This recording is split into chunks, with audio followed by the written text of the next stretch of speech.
So this is October number 25, paper 4-1, question number 1. Very simple question related to stacks. Okay, so they're saying you have to create a 1D array of 30 elements called stack. The global pointer top of stack stores the index of the last element inserted. Okay, so the first and the most important thing is to understand what this means. So let's say if we have the indices from, say we have 0, then we have 1, then we have 2. So that means the last value I stored, let's say the value is CS. So this is where the top will be pointing to. Okay, so to the last value that was stored, not on the next available index. Okay, so if that had been the case, then top would be pointing to index 1 like this. But top will be pointing to the current value that we last stored. Okay, so that means whenever we have to add a value into the stack, let's say the next value is biology. So first we'll increment the top by 1 and only then we'll store the value at the index stored by the top value. Right? So that is the most important part here. Okay. With this understood, we move on now. So there would be a global pointer called top of stack, which will store the index of the last element, and top stack is initialized to -1. So let's start with this. So top of stack is set to -1, and then the stack array is simply going to store 30 values. And then they're saying declare stack initialize each element with a null value. So null value would be, we can assume -1 or we can assume none, whatever you guys want to do. Let's go for none because they're saying null value. So none for I in range 30. And if we quickly print the value of stack just to see if it is working or not, so it should give us 30 nulls. Okay. Then they're saying we have to write a function push that is going to take a value as a parameter. And then if the stack is full, the function returns false. If it is not full, the function will add the value into the stack and the pointers are updated. And again, like we discussed, so what we will do is first we'll do top. So first step would be to do top +1 and then we'll save a value at top index.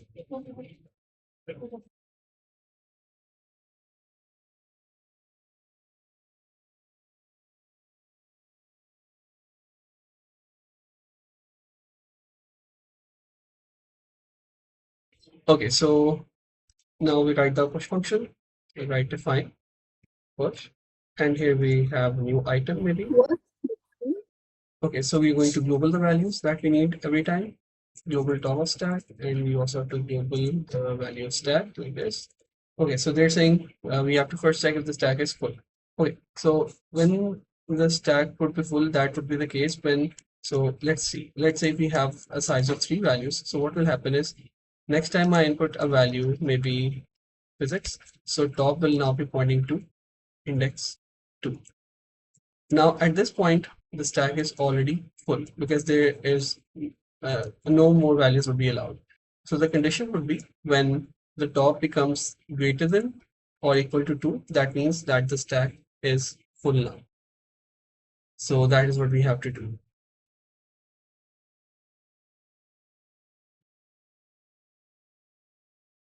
So in our case, the condition would be if the top of stack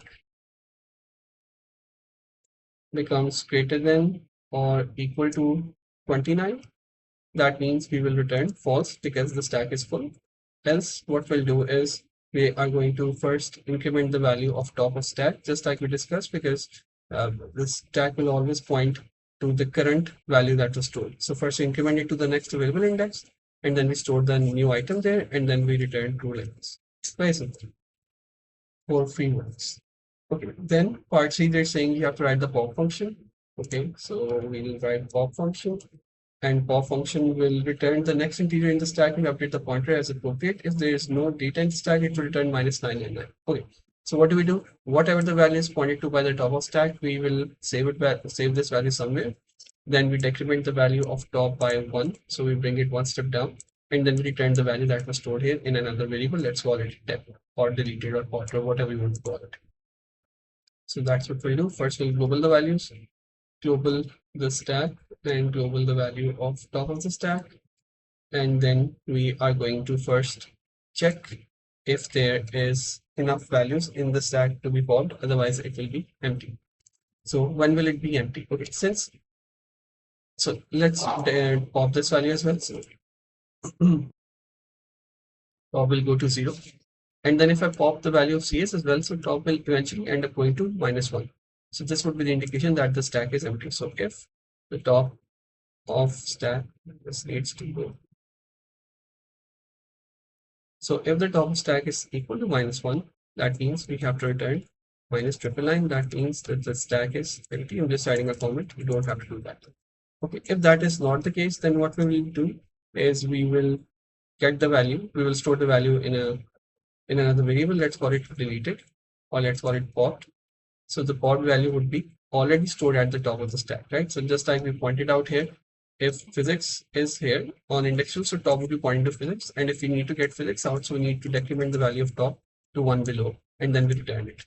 So then we say top of stack is equal to top of stack -1, and then we simply return the value of popped, which in our case would return physics. Then we pop the value again. Next time it would return us bio, so on and so forth. Again, as simple as a question can be. Okay, then the next part says that we have the main program that will generate 40 random integers between 0 and 1000, and it will insert each value in the stack. And if it returns value from the function call, indicate the stack is full, no more integers are generated, and stack full is output. Okay, so the size of our stack is only 30, and we are trying to push 40 values in. So after 30 mark, it should stop basically. So let's write this. Okay, so let's write down this function then. Okay, so we have to, this is a main program, not a function. So we go into the main program, and here we'll write the required details. Okay, so for I in range 40, there's supposed to be 40 values, and we will have 100 values between 0 to 1000. So I'll import random above, or we can also say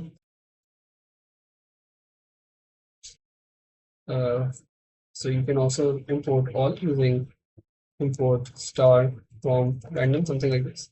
So it will get you the whole thing, but let's stick to the normal one. So import random. Okay, so here we'll write random dot rand int. This will generate you values between 0 to 1000, and then we will try to, so this would be the new item that will try to push into the stack, and we'll say push this value new item, and let's get the response out of the stack.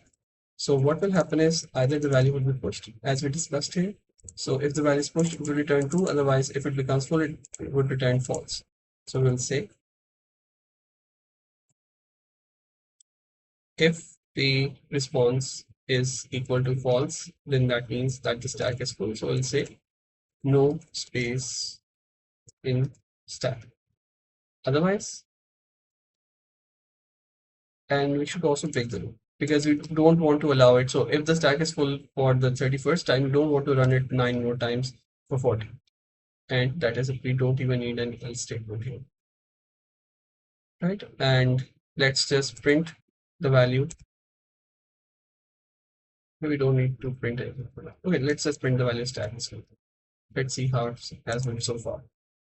Right, so it works perfectly. We just print the value of index as well. It's not needed, but just to see if it is actually going full at the correct index, which is 30. That is fine. Okay, then we're saying the procedures. Find. All right, so now the next part is find values.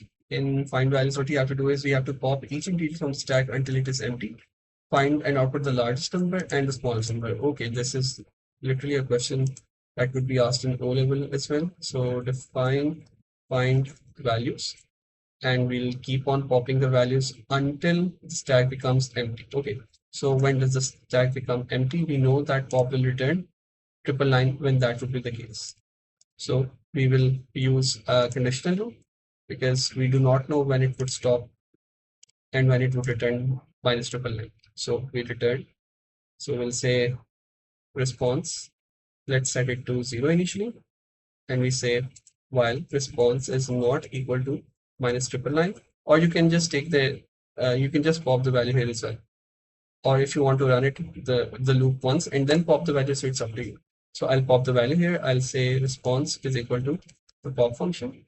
So we'll get the value out here, and then we check. Okay, so if the response is not equal to 999, only then I will check the largest and the smallest values. So for the max and min, what we do is we can just set the values. Okay, so now we have no idea what the stack looks like, right? We don't have any idea about the values in the stack, so it would not be a good approach to set the max to 0 and min to some other value.